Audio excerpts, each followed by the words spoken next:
I have this worksheet open within this current workbook, and when I hold Ctrl plus Shift plus F on the keyboard, this brings out the format cells dialog box, and in this box we can have some format to the number tab, the alignment, font, border, fill, and also protection to any selected cell or range of cells we have in our worksheet.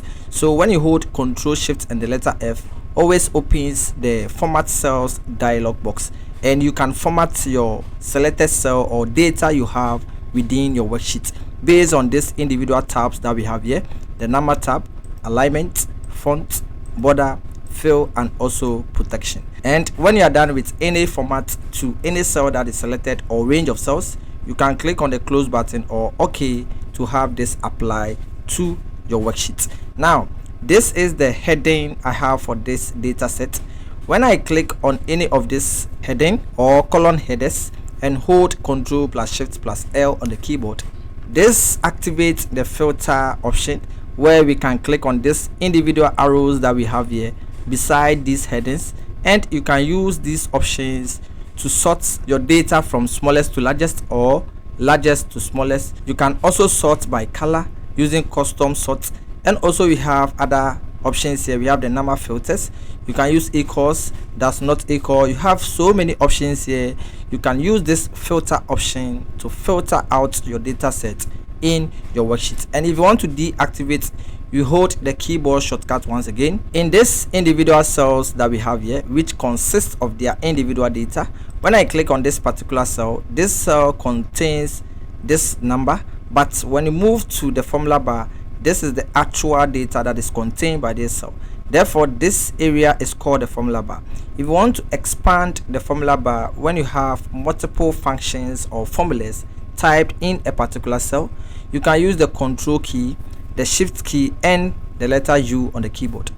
This is going to expand the formula bar, as you can see, so that any formula that you have or any multiple functions and formulas that you have will be fully shown to you in this particular interface. And when you hold the keyboard shortcut once again, this is going to collapse the formula bar. Now when I select this cell and use the Shift key and the F2 on the keyboard, this brings out this box, which is the comment box. That is, if you want to share or collaborate this worksheet with other individuals, you can select a particular cell and apply a comment, so that when you send this workbook or worksheet to that particular individual, he or she is going to have an identification of a cell that consists of a comment. So let's assume that I type something like this. This is what the comment is about. When I click another cell, nothing is shown, but what shows that this cell has a comment? There is a red right angle triangle at the top right corner of this selected cell, and when you hover your mouse over that cell, this brings out this comment to you. So the Shift key and the F2 helps you to add a comment to a range of cells or a single cell. Now if possibly I receive a workbook or a worksheet at my abode and I want to configure or figure out if there is any comment related to a cell or a range of cells, then I can use Ctrl Shift and the letter O, and this is going to select that particular cell that consists of a comment. So you can see that this cell is presently selected. Let me do it once again. If I select this cell, this is the active cell, which is F4, that is shown in the name box, and if I hold Ctrl Shift and the letter O, then this moves to the cell that consists of the comment, which is C4. So as you can see, these are keyboard shortcuts you should have on your fingertips whenever you are working within Microsoft Excel. If I hold Ctrl Shift and the letter P, this also brings out the format cells dialog box as compared to the Ctrl Shift and the letter F, and this also helps you to format your cells based on your preference. You can also use the escape key on the keyboard to cancel this particular dialog box.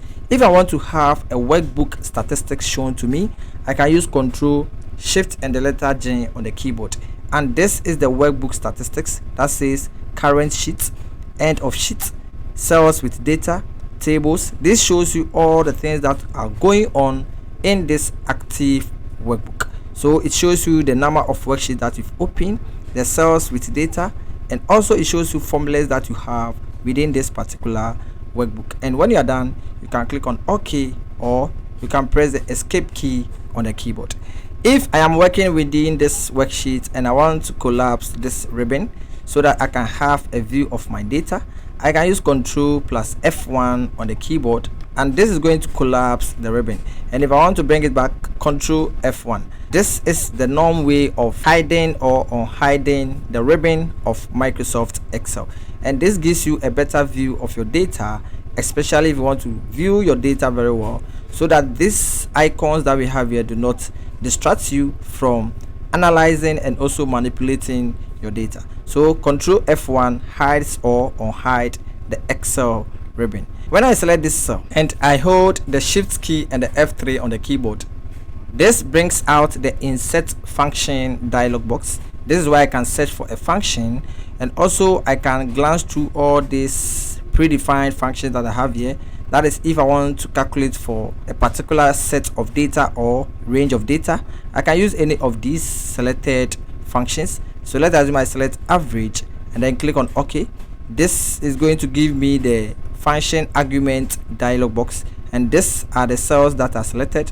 That is C11 to F11, and if I agree to that, I can click on OK. But if I want to select my own cells, I can click and drag to select, and I'm going to have that cell references in this field. And when I click on OK, this is going to give me the average of this range of cells. So the Shift key and the F3 opens up the function argument dialog box, and you can calculate for your selected data. This is the current workbook I am working within, and this is the title on the title bar, which is Thursday. When I hold Ctrl and the F12 on the keyboard, this gives me the open dialog box, and if I have any existing Excel workbook on my computer system, I can glance through my individual directories or locations and open that particular Excel workbook. So Ctrl plus F12 helps you to open an Excel workbook within an already existing or already opened Excel workbook. If I want to work with macros, I can use Ctrl and the F11 on the keyboard, and this is going to open a different worksheet, and that is going to contain this macro name, and I can work within this particular worksheet. So when you want to open a macro sheet, always use Ctrl plus F11 on the keyboard. You can right click and choose delete. Perfect. This is the Excel window that is open, and this is in the full screen mode. When I use Ctrl and the F10 on the keyboard, this is going to restore this particular window, and if I hold Ctrl F10, this maximize this window. So Ctrl F10, Ctrl F10, Ctrl F10, Ctrl F10. This is a quick shortcut for you to restore and also maximize your window. If I use Ctrl plus F9 on the keyboard, this minimizes this window to the taskbar, and if I want to bring back this particular window, I can use the Alt key and the Tab key on the keyboard, and I'm going to select this window and bring this into the full screen mode of my desktop background. Now when I use Ctrl and the F5 on the keyboard, this also restores this particular window, and I can use Ctrl F10 to maximize as well. And also, if you have this particular workbook and if you want to close it, you can use Ctrl and F4 on the keyboard, and this is going to ask you if you want to make some savings to your changes that is affecting this particular workbook. If so, you can save. If not, you can choose don't save. If you choose any of these options, you are going to have this workbook closed, but if you choose cancel, you maintain your Excel workbook open. So Ctrl plus F4 is used to close an active Excel workbook. If I select these cells I have here and then hold Ctrl plus F3 on the keyboard, this brings out the name manager dialog box, and this is where I can give a name range or apply a name range to these selected cells, and I can use them in functions or formulas.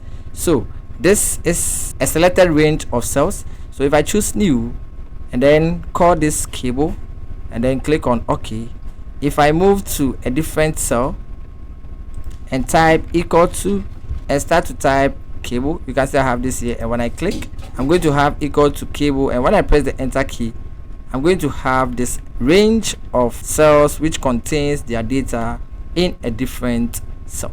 These are the shortcuts in Excel I have shared with you. Put them into practice and become very productive. Thank you for watching, and let's all learn together.